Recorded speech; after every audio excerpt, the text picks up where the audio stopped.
One does think it is important to make the proper entrance.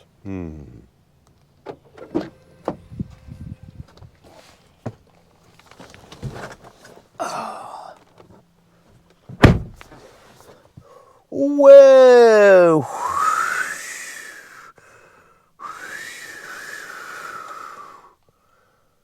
Isn't that wild? They like wild things in these GMCs.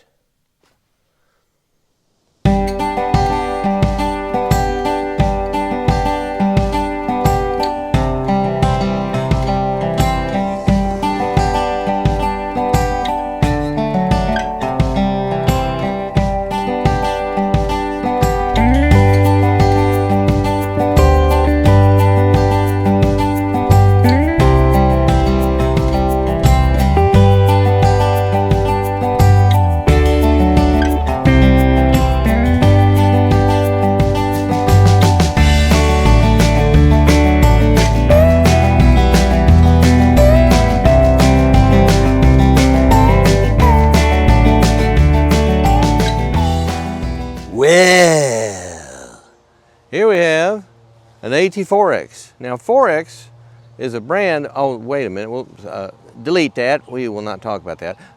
Here we have GMC's famed, and I would also say it's a sister ship. Remember in the old days when all the great ocean liners had sister ships that were just like it, only a little bit different. Well, you've heard of the Chevrolet Colorado. Well, this is the GMC Canyon, and this is the AT4X package, which is their top of the line off-road version of this vehicle. And it's huge. It's enormous. It is a huge creature that will not be able to sneak up on anything. In fact, it's designed to do exactly the opposite. It's supposed to come busting through and smashing through and making itself well known wherever it goes. And it is loaded, mind you, with all kinds of options, things that make it much better off-road, but things that also make it highly technologically advanced, some of which are not working on this truck right now. But I'm sure it's a loose wire or something. But anyway, it is a beautiful machine. As you can tell, to the best of my knowledge, it only comes in a crew cab configuration, which is what we have right here. And we have enormous tires made by your friends at Goodyear. And we have a rear tire carrier for that enormous tire, which kind of takes up some of the room here. Canyon. Come explore the canyon. But it has a very nice look at how nice that is. It has a well-dampened tailgate, and it also has a spray-on bed liner, and it has this hair which you can open up and put stuff back in there, like a shovel that's small will fit back there. But anyway, everything is designed, it's pretty deep, but it's also fairly shallow front to back, so you're not going to get a whole lot in here without using the tailgate as well. And the tailgate looks like it actually has pretty reinforced cables, and it's very light and easy to handle. Every aspect of this thing is covered with options. Well, they're not really options, they're part of the AT4X experience. But you can see the logo of the company right here, AEV. And the AEV it supplies so much of the stuff on this vehicle, including that rear bumper, with these enormous recovery hook areas right there. You just clip right in and off you go.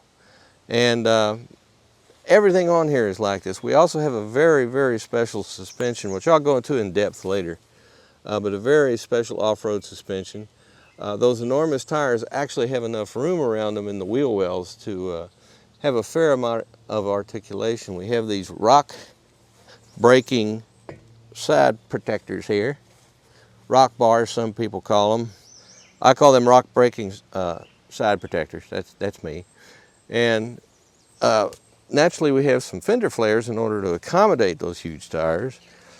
And we have the front bumper, which is also an AEV creation, which is very stout, very steel.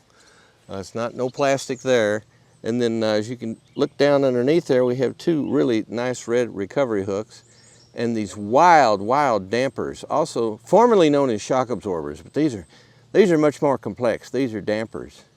And you have a number of different drive modes, especially off-road. Very modestly sized fog lights. I think those are fog lights. They look like it. And a very aggressive. Everything about this truck is aggressive. An aggressive stance, and 10.7 inches of running ground clearance, they claim, which I believe.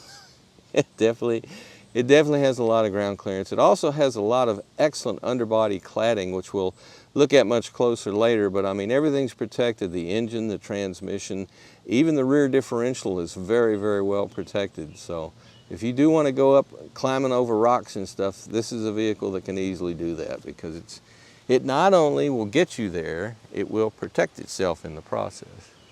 So what do you think? 310 horsepower enough to propel this mighty beast? Well, we'll look closer and find out if we have all the necessary goodies to really make this a true Raptor-like. That's a different make altogether. Is this GMC's Raptor, you think? Yeah, well, it is. And is it good, better, or better? We'll have a look at that in just a minute. But first, let's look under the engine compartment and see what lurks within. Oh, shall we dare stir the beast within? Well, of course, that's why we're here after all. Behold, if you will, on our AT4X. This is a 2.7 liter inline 4-cylinder engine with a turbocharger that is attached. As you can see, here is our air intake, right? Oh, sorry. Oh, yeah. I'm not tall enough for all this. Here's our air intake right here that goes into the system, and the turbocharger is mounted. Where is it mounted? Let's take a look.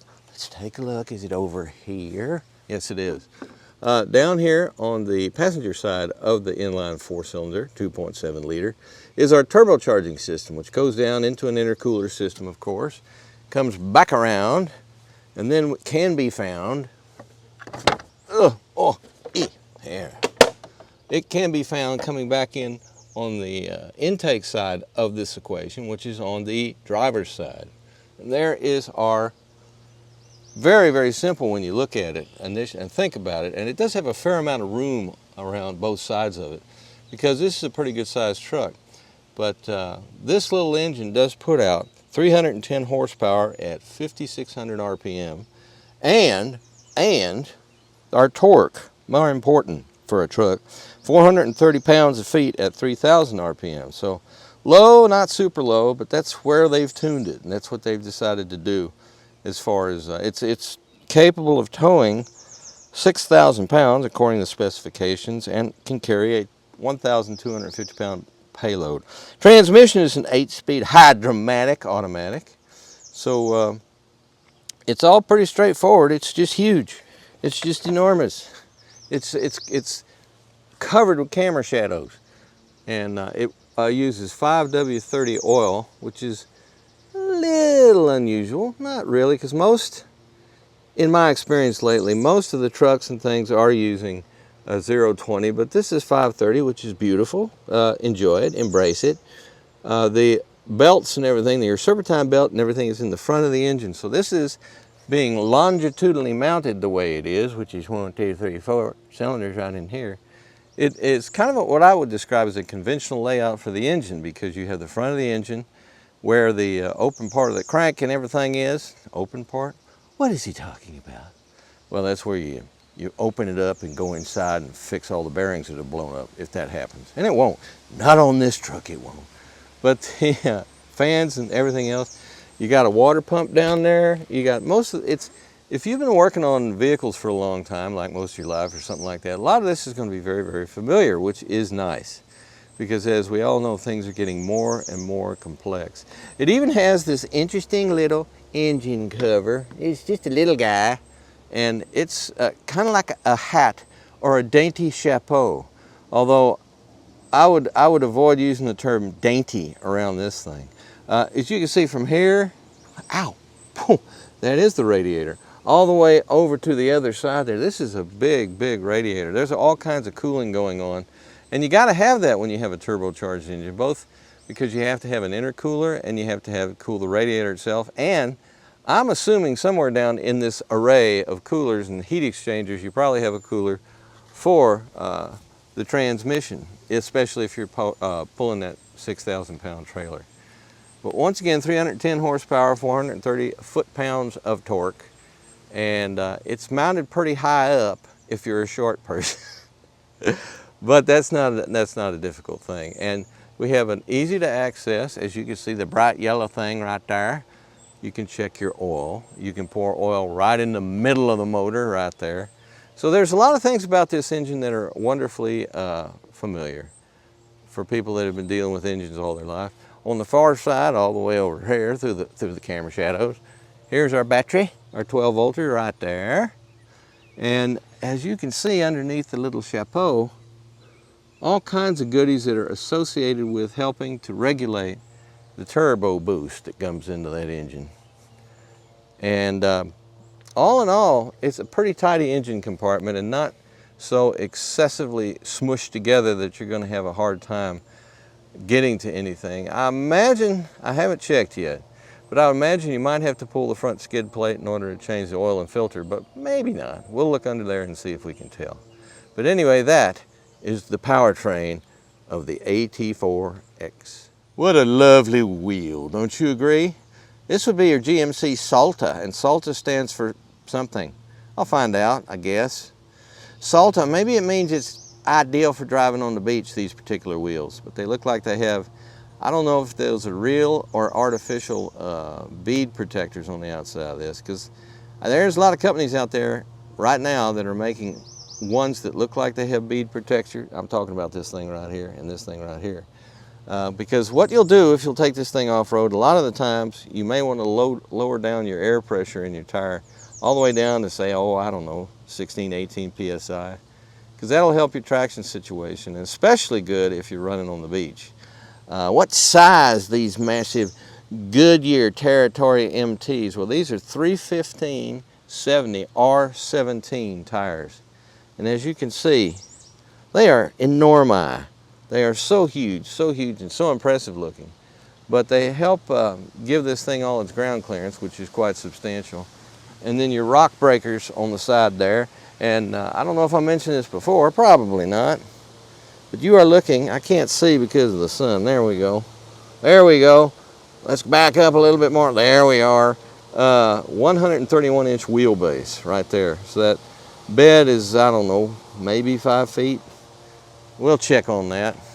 But one thing it doesn't have that I miss is GM trucks have been putting a pocket right there on all their trucks so that it's easy to get in the tailgate, into the back of the truck with the tailgate on. However, you do have a little bit of space right here, so you can put your foot there and lever yourself on up in there. So again, everything on this thing is designed to go zooming down the desert at high speed or zooming up a rock-strewn trail. Hopefully not at high speed, because I don't care what truck you're driving. If you go over a bunch of rocks that are as big as these tires, you will break something if you do it too fast. So think about that. I've locked this thing, which is very nice. This little feature, there we go, so that this stays down, but you can pop these two open right here and you have a little storage area, which I mentioned earlier. And like I say, there's some room back here. If with the bed closed, I mean, you can see the spare tire is not a temporary, it's not even a remotely temporary spare tire. This is a full-size rotatable, complete with the Salta wheel and everything else, spare tire on it. So you can regularly rotate your tires and get some more miles out of these things as a whole. See your dealer for correct tire rotation instructions. But anyway, solid Jackson. And you got, I think it was, you know, I still think, I could be wrong, but it was first Toyota that started to move on their full-size trucks your two different styles of trailer wiring that you plug right in. And they moved it from underneath the truck where everybody was putting it up next to the license plate, where it's so much easier to get to. So that's really remarkable, and glad, and of course you have it. But I would caution you, if you're towing, remember that you're towing and you're going across foul debris and rugged landscapes. Your trailer's going to take a hell of a beating. So slow down, man. I mean, you're going to be tempted because of the suspension travel and the multi-dampers and all that stuff to like run like a madman, pretend you're a desert racer. But you are not, unless you are, in which case this truck would not look anything like this. It would be a bunch of tubes with an engine in it, basically. But if you actually need something that is the ultimate in off-road prowess right out of the factory, meaning that all the stuff on this stuff is warranted along with the rest of the vehicle, and everything has been tested along with the rest of the vehicle to last and be safe and not in any way interfere with any other things on this vehicle, like your airbag deployment or any of the rest of that stuff. So think about it. There's a real advantage to having all these accessories attached to the vehicle when you purchase it. Some of this stuff, there are a few of the parts of the package that are dealer installed, but still those are warranted as well.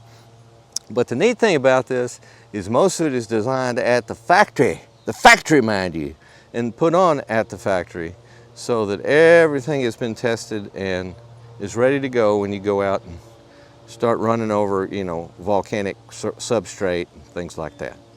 All right, let's take a look inside now. You know, unlike older vehicles, the modern vehicle, when there's not anything going on as far as the engine being on or the accessory or something like that, it is a vast area of darkness. What happens when we turn it on, though? Whee! Look at all the stuff.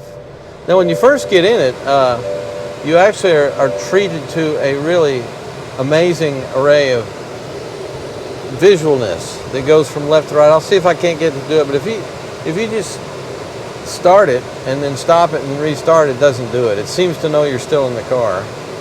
They know everything, these cars nowadays. But our 2025 GMC Canyon AT4X has a really nice, in my opinion, in terms of size, placement, and the way they've gone about it, architecturally speaking. Your center screen is here and looks like a regular center screen, but it's actually kind of part and parcel of the whole thing.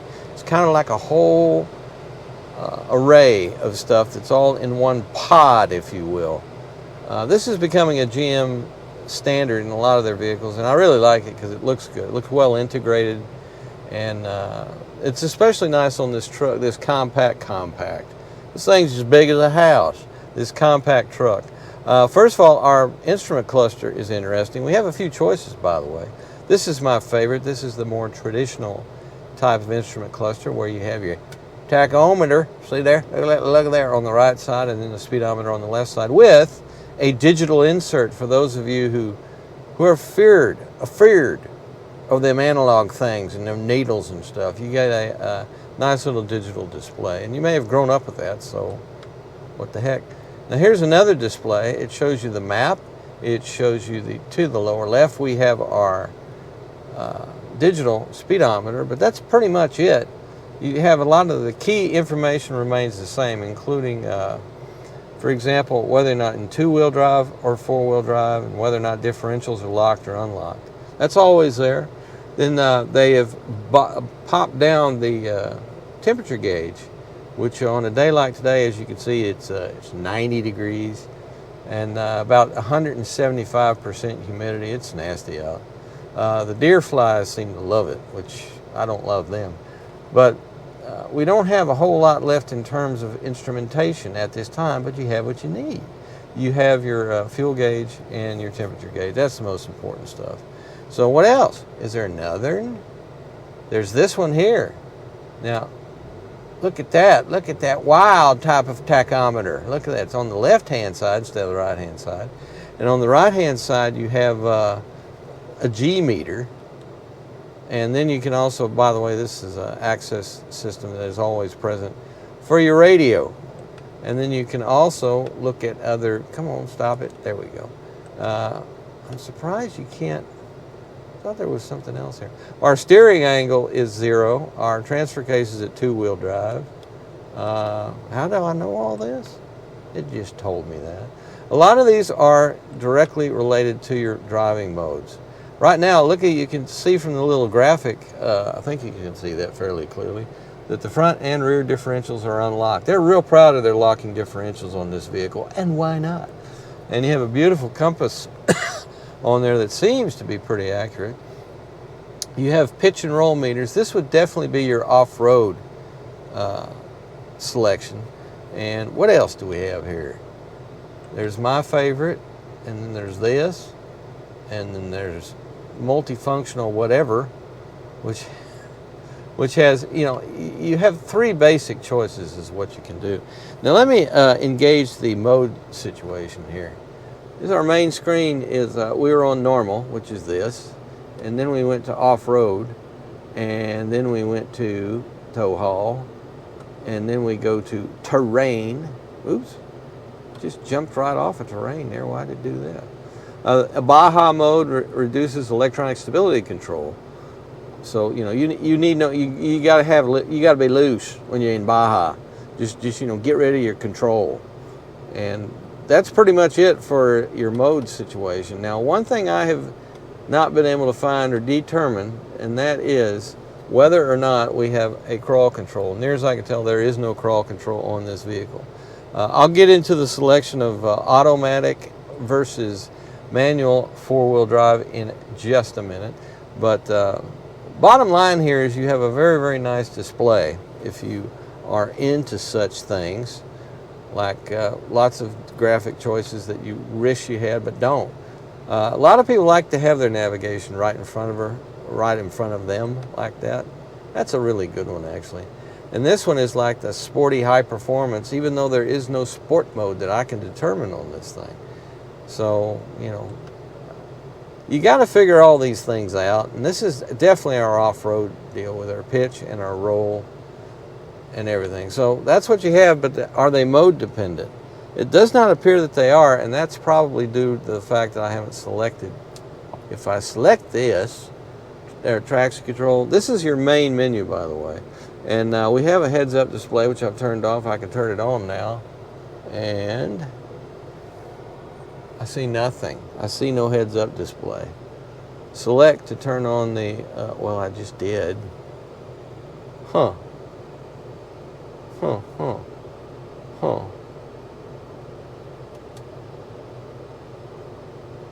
Well, it doesn't seem to want to do it. There's a lot of weird things going on with this, including the fact that, like I mentioned about 60 times in this video, that when I first got the vehicle, the camera system wasn't working, and then just started working again. So is it possible that this is all my fault, that I did not engage a certain type of mode or menu? Yeah, that's possible.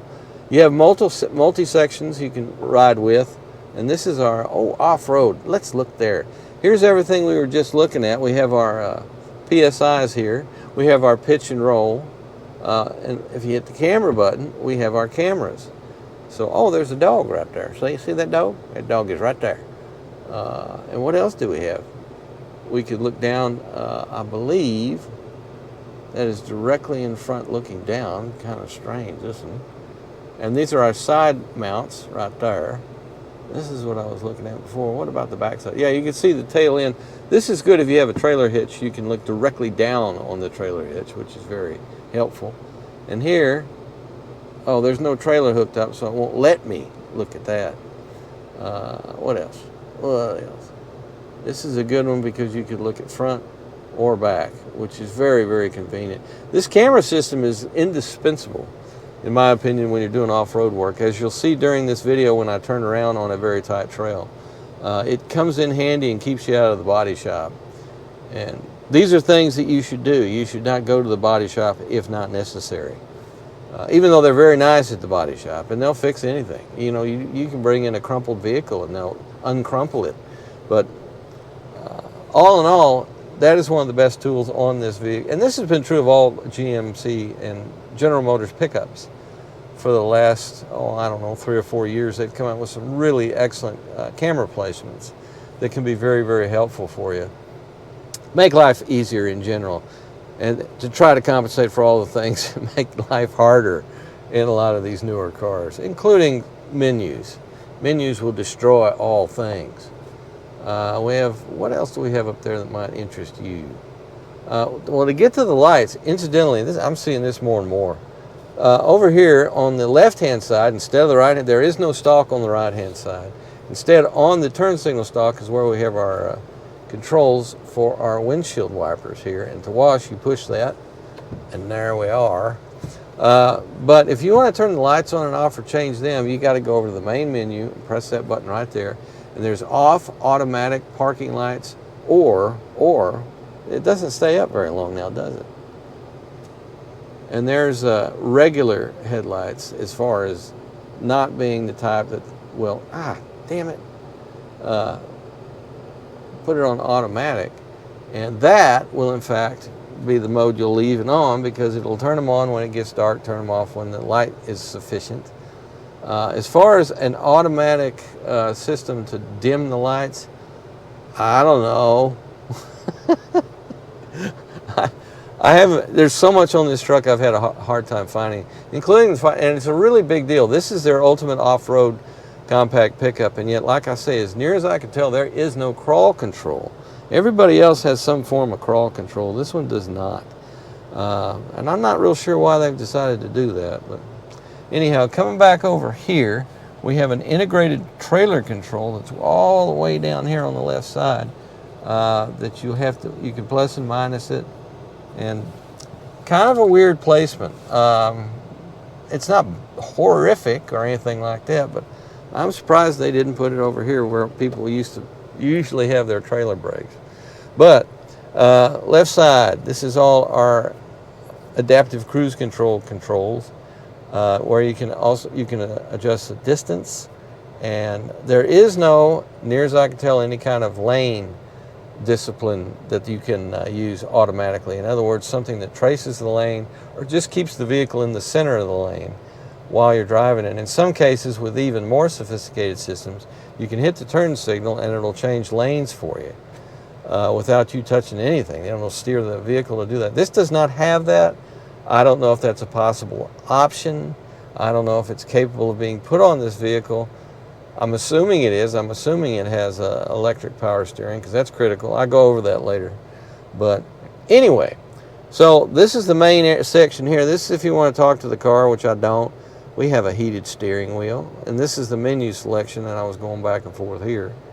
And this is basically just selecting radio stations at the moment. That is what it's doing, your favorites that you put in there. And this is if you want to change what particular audio source you have. And that's nice.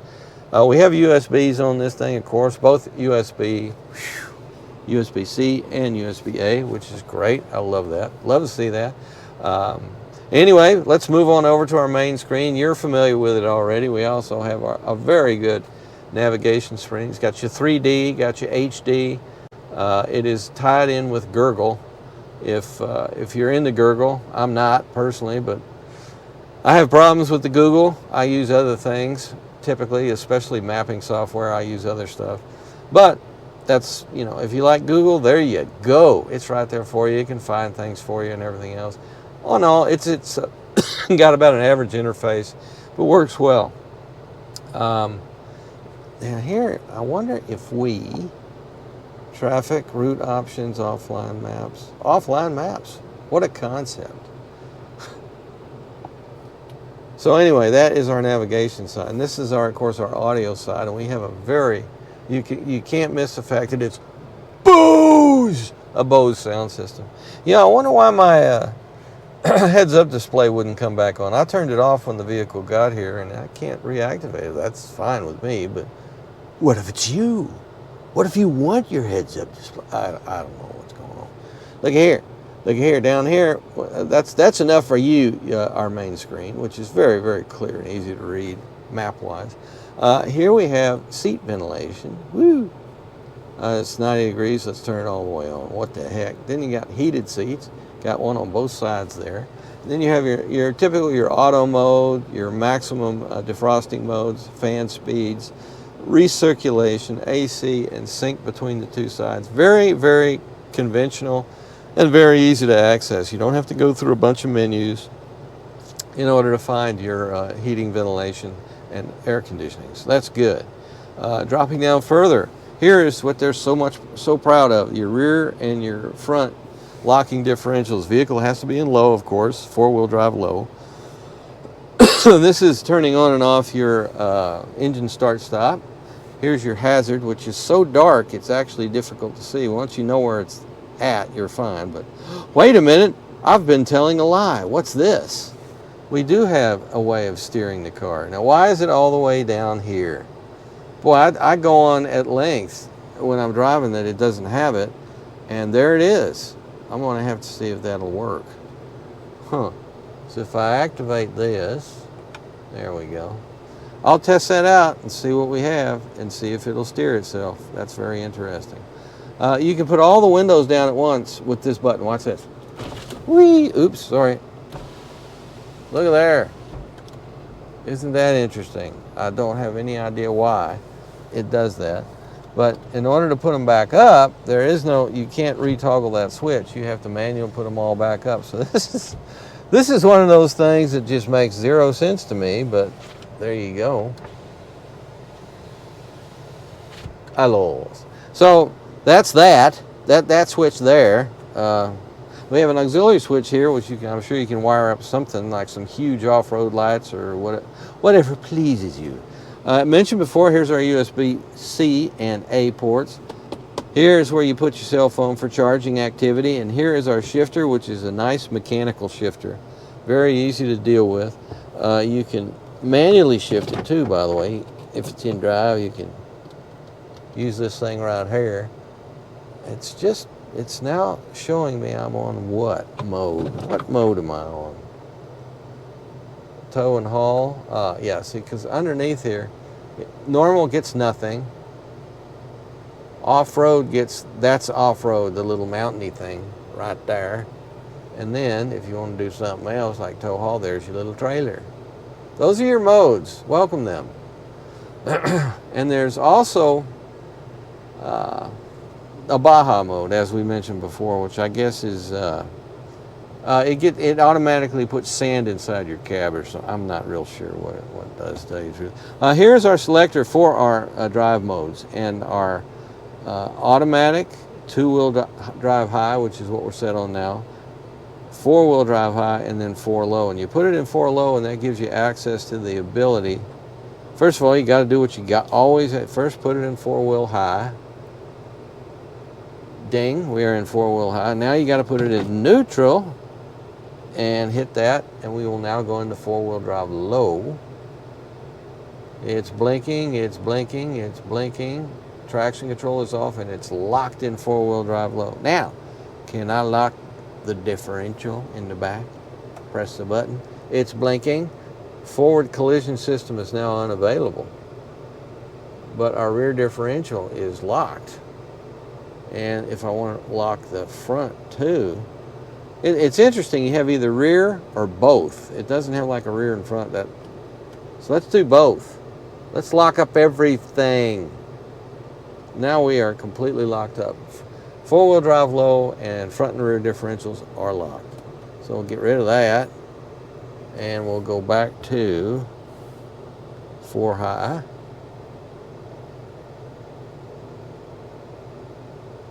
It's getting there. There we go. And now let's go to two high. There we go. So pretty easy to deal with that. Pretty easy and straightforward to get to. I appreciate that. It's just like I said, to the best of my knowledge. Of course, I said before there was no lane centering. I didn't think to look completely someplace else. You got this nice panel right here where you would think that's where they would put that, but they actually put it down here. And so once you know where it is, and we'll test it, we'll find out how it works. Don't worry, we'll do that. And here is our console with a little tray you can pull out, and it's fairly deep. You got a fair amount of room in it. And now our seating, it has good but not fantastic side bolsters, but it does have beautiful AT4X embroidery on it. And here is your perforations that allow the seats to ventilate you. And there is, of course, I was in something that was very expensive the other day, and it didn't have adjustable lumbar. This does. Electric lumbar support, which you need on your long drives. You really do. I better put this back in park. There we are. Now, what is this material? I think it's leather. Hang on a minute here. Let's check. It is, in fact, the interior is, oh, that's interesting. Driver front passenger seat. The interior is called Obsidian Rush, by the way, and that's important to know that you have that. And the AT4X package, I'm assuming that is part of the package right there.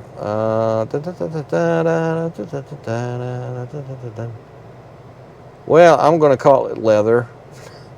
I don't know. I don't believe it's a synthetic. I think it might be leather. It has an almost. No, that's got to be leather, man. That's got to be leather. It must be. I'll find it. Why do they not? That's always the first thing I think it should say about the interior, is what the seats are made out of, and it just tells you that they're heated. It doesn't tell you what they're made out of. I guess they assume people are not that concerned with it. So, okay, they would know. They know these things. So this is our cab area, and we have a nice, pretty much standard size moonroof, sunroof type moeti. The shade is manual, and there's a good amount of headroom in this. For larger people up front, you're in pretty good shape. There's actually quite a bit of room in this thing. And of course, like everything else, there's no way you can ever get it. Like they have banished bench seats for 90% of the vehicles they sell in terms of pickup trucks, all the manufacturers. They don't exist anymore. I'm not real sure why that is, because you used to be able to get 3 across very comfortably with a bench seat with a standard cab, but apparently they just don't think that happens anymore. So let's take a look room-wise to the back seat. Hello, dog. What you doing? I know it's hotter than hell, buddy. We shall open the window in just a minute, see how much it opens, but the door opens almost 90 degrees. Quiet, boy. Getting in and out of this vehicle is a chore because it's so high up with those huge tires. In terms of room, it's kind of snug back here, and the angle of the rear seat is such that it's pretty upright. You can't adjust that at all, incidentally. There's no way to recline or anything like that. We just have one central map light, a dome light practically, no map lights, which is surprising on a lot of things are surprising for a $70,000 truck. But the windows go all the way down. They don't have an auto rise on it though, but whatever. But leg room and foot room is okay for somebody as long as you're not any taller than about 5'8". And if you have tall people in the front seats, this is a little cozy, not cramped, but cozy. I still have a little bit of headroom left. So the big problem, like I say, the floor seems high, and the back angle is such that this is not the most comfortable situation for people back here. Now I mention this because this is the only back seat you can get. You can't get like a smaller extended cab for just keeping your tools and everything else in here, and therefore having a little bit more room in the bed. That's not going to happen. You can't do that. What we do have that's good though is we have you could pretty much get a tablet computer in these nice little, and they're very nicely padded. And for the most part, something else that I noticed the first time I was back here, there's a lot of plastic in this truck. It's nicely executed, but it's still, it just looks plasticky. And there's nothing that can be done about that. What's good on the plastic front is the rubber front, actually, is these floor mats, because these floor mats are excellent all-weather floor mats. And you're liable to, if you use this vehicle as designed, you will, in fact, need those. Because you're going to get snow and slush and mud and all kinds of things on them.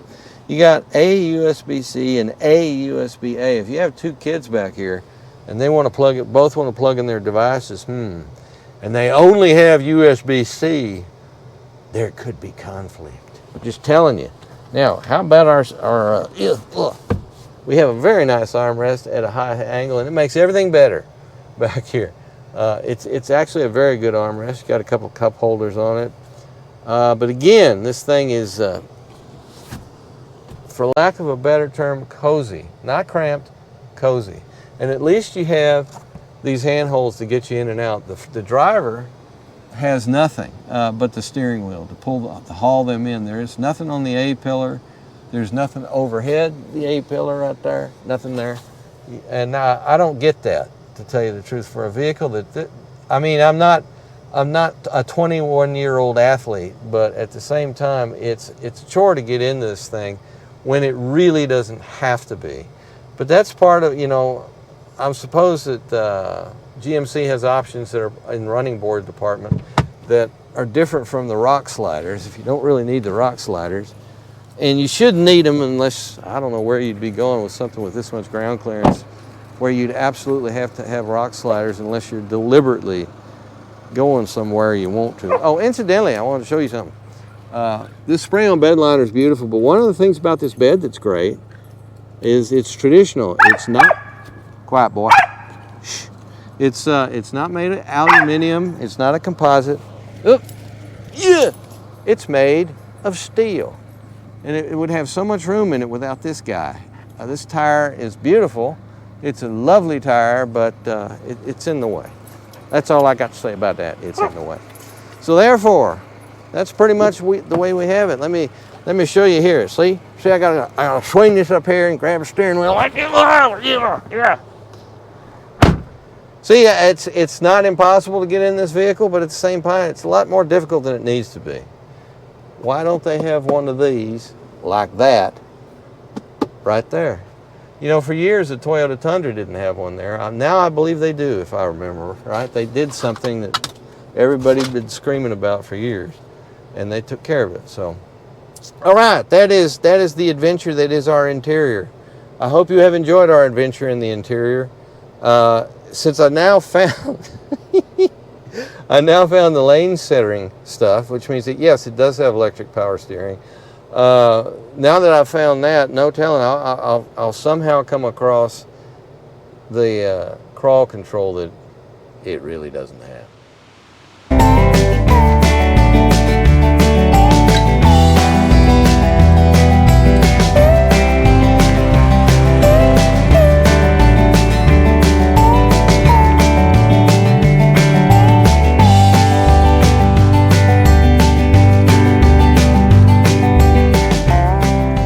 Well, I'm amazed to see that, oh, it's not. I thought for a minute we were actually on the map, but we're not. This road is unimproved. But it's such an interesting task that you give a vehicle with the suspension on it to try to be stiff enough to get over rocks and things without punishing the occupants. And in the past, you could make people literally car sick just driving off-road because the vehicle's rocking around so much. This is pretty good. This does very well, considering it's a real fine line between control and compliance when it comes to, that's true of driving in general, but it's especially true when it comes to driving off-road. It's very, very critical to have everything all lined up properly in terms of your calibration and your suspension tuning. And we have enjoyed this several times.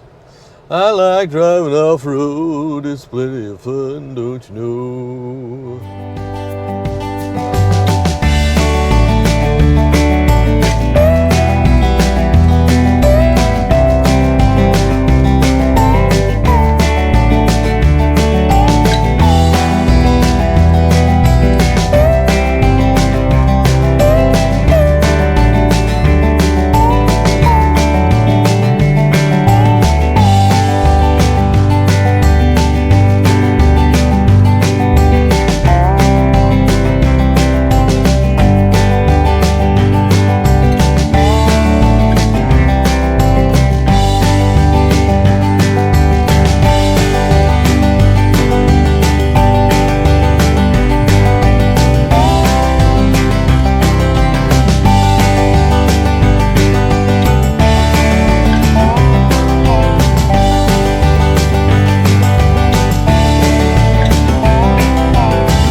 man feels like Richard Attenborough. Like, turn the cameras off right now. Thank you. There we go. Observing the piping plover. Well, actually, it's not a piping plover, but as we cruise along. We've had crazy weather. It's been rain, rain, rain, rain, rain. Now it's just suddenly turned into desert. It's been really dry, so a lot of the mud holes are not muddy anymore, which is good, because some of those things can get particularly nasty. Nasty! There we go, and there we go, and there's another shortcut successfully manned. There you go. This is a big truck, you know. Compact truck. The only real compact trucks right now are like your Hyundai Santa Cruz and your Ford Maverick. Those are legitimate little things, and as compact trucks used to be, and they have that size advantage because a lot of people, that's all they need, and it has all they needed. But over time, like every other type of vehicle, they've grown and grown and grown and grown, and this thing is nearly the size of a full-size truck now. It certainly has a price tag like one and gets mileage like one. So it begs the question, why would you get this instead of just go ahead and go all the full boat and get the full size? You'd have to ask the individual buyer that. They usually have their own reasons, some of which are as simple as, well, a big full-size truck will not quite, you can get it in there, but it will just barely fit in my garage, whereas this is slightly smaller so that it fits a little better. Otherwise, you know, I don't know. And the fact that, just like with full-size trucks, it's getting harder and harder. Well, with compact trucks, with a lot of them, you can't get anything but a four-door cab, which I don't understand. It's like the utility aspect of trucks has been thrown out the door. With the exception, you can still, if you take your time, but it'll cost you more because you usually will have to order one, depending on where you live. If you want a regular cab, like a work truck, you can get it, but you have a very limited range of trim packages and things that you can get, which is a shame. You know, you'd like to have everything available. And I don't know what you could do if you work with a car dealership that can work with the factory. If you're buying a truck that's made in the United States, I think with the exception of Toyota and Nissan, which are made here, but you know, you don't have the kind of flexibility in terms of production that you can get in other places. That's the situation you're in. You know, you just have to, you literally have to buy whatever they are making available to you. So I believe no thing can stop me in this vehicle. Good grief, yeah, I'll just go wherever the hell I want. That's what this thing is for, right? Right, yes, sir. Well, y'all remember Super Chicken? Is that too long ago for you guys? Could be. Well, here we are. Now, this is something I don't always do, or rarely do, but I do it sometimes. Look at the front suspension and the rear suspension. This is very important because this being the AT4X, it is loaded with off-road stuff. And that goes right down the suspension. As you can see, our double A arm up here, right up here, we have an enormous shock absorber that's tied into a fairly stout looking but very small spring in terms of diameter. And then you got your upper and lower A-arms here that actually have a aluminum right here, you see. We have a mix of metal, aluminum. Very common. Tundras have this too and stuff. This is a way of lightening the overall unsprung weight while also giving you great strength and corrosion resistance. Now, the gorilla in the room, or more like the elephant in the room, is of course this shock absorber. It is a Multimatic DSSV,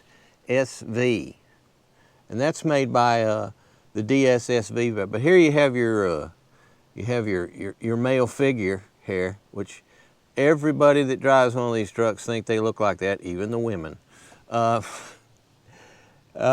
This is a very, very substantial front suspension. As you can see, it's designed for serious off-road work in terms of jumps and stuff like that. It's not going to give you that much of an advantage over slow, rocky trails, other than being nice and stout. But what this is really designed for is to be able to launch into the air and come down smoothly. A pretty substantial amount of gear here, and this is why you can see why this stuff is so expensive. Right here, we have our skid plate array, and I don't know if this is actually GM or I don't see AEV on here anywhere. So it's probably General Motors kit, and it's very nice. It's all steel up here. All these components are made of steel, and there's our transmission there, and then we have componentry here to protect this as far as the transmission and transfer case right here.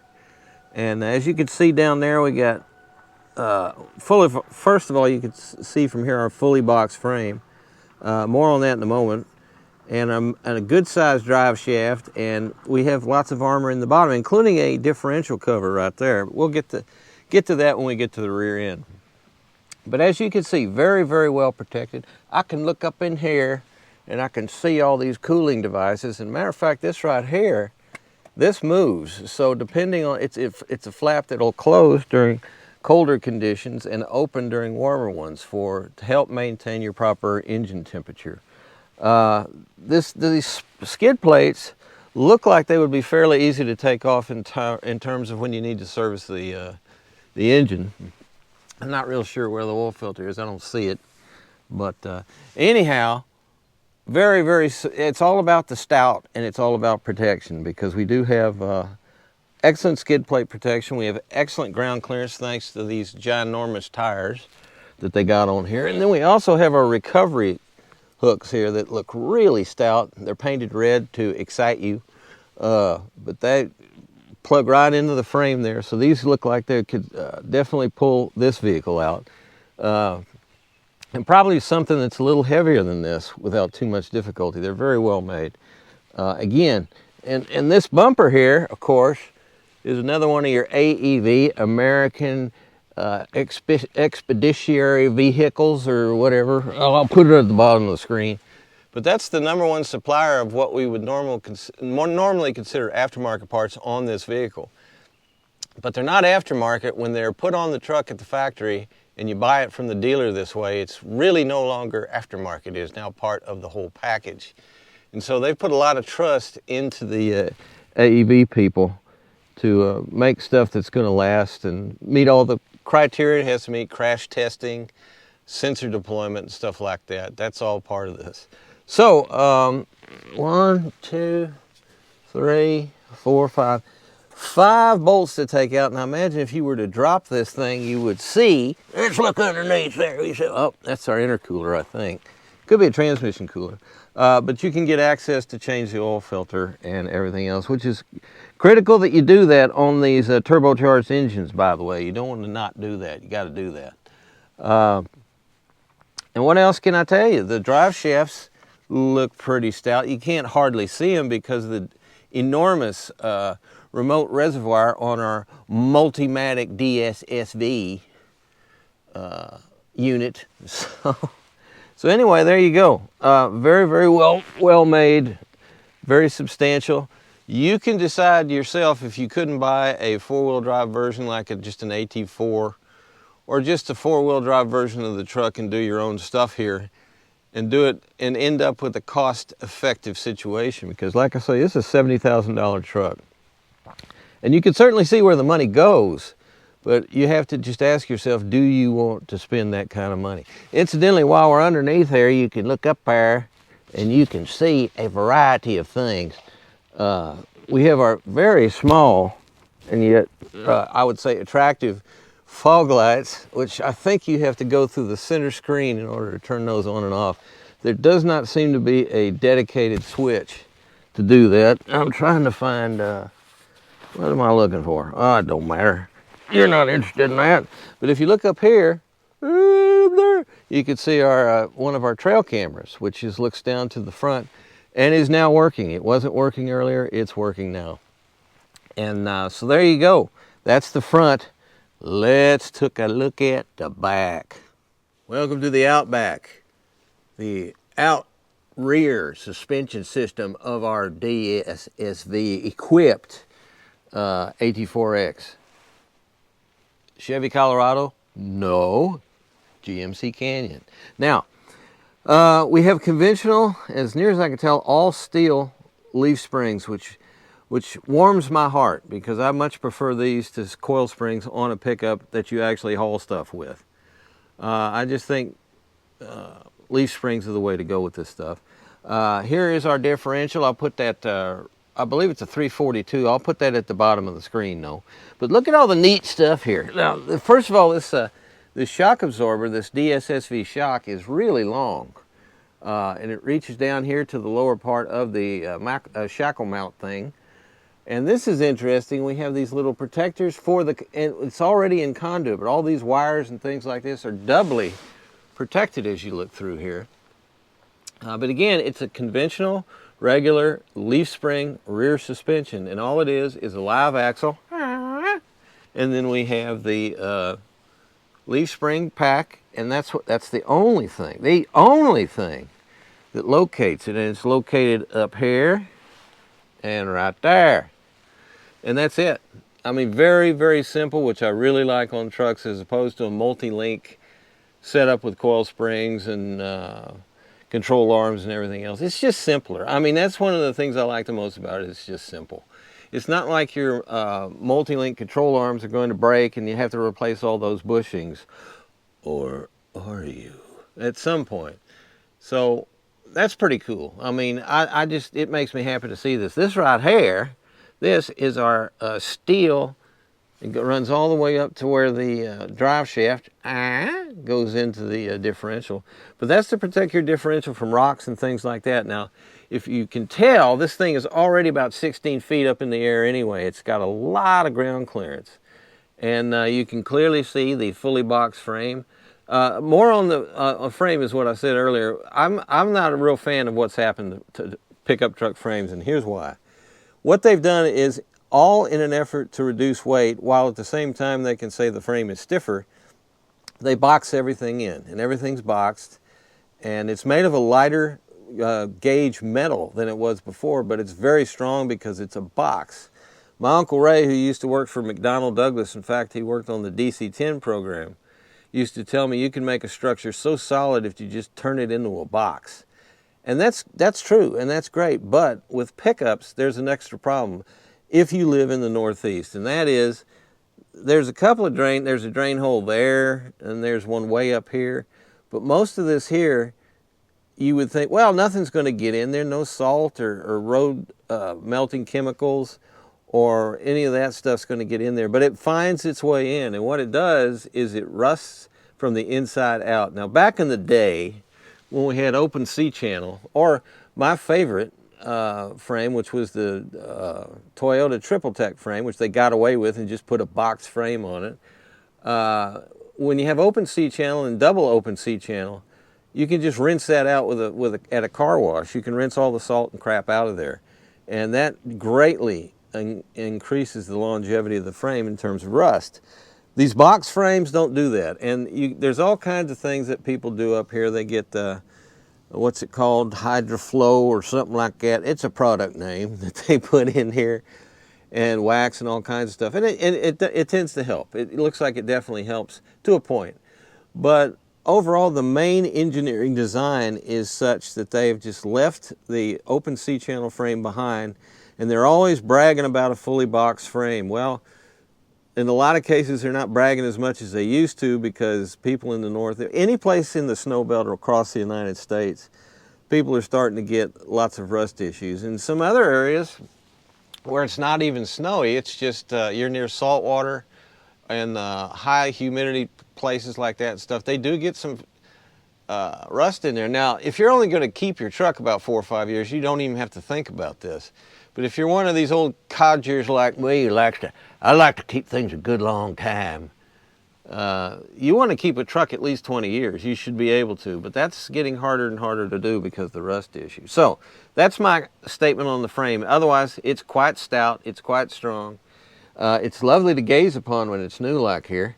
And look at how small, see the rear channels back here underneath the bed are very small, but again, it's boxed in. But the gauge of the metal, which I can feel right here, is not very, very thick. So that's the thing, and that's why the frame is so much lighter and yet stronger from a torsional standpoint than the old frames. So anyway, see, there's not a lot for me to talk about on the suspension because it's so beautifully simple and straightforward. And I love that about these leaf spring rear suspensions. And something else here is, what's up here? You would think, well, this would be a good place to put that enormous spare tire instead of right behind the side of backing up for the driver, the side of backing up. In the driver's line of sight looking backwards. And it also takes up a lot of room in the bed of this truck. I think you could probably get that huge tire back here, but maybe not. It might not fit. I mean, it's a big. How about you? Can you get up here? Can you climb up here? And it looks like you probably could. I mean, or if you just do something crazy like get a get a Canyon with slightly smaller tires, it might be a better way to go. I don't know. It's up to you. I mean, the good thing, if you're going to do serious off-roading, you don't have to crawl under here to get the spare out. It's just right there in the back of the cab. So that's that. Well, anyway, I have been enjoying the rear of this vehicle, and here is our over 10 inches of running ground clearance. You can see everywhere, and these nice skid plates right here. As near as I can tell from here, I'm guessing this fuel tank skid plate right here is made of steel. I think all of the skid plates are made of steel. Look at this wild looking thing here. That's a wild thing, because they kept it. They didn't put it all the way over here for reasons that, I don't know, maybe serviceability reasons. Who knows?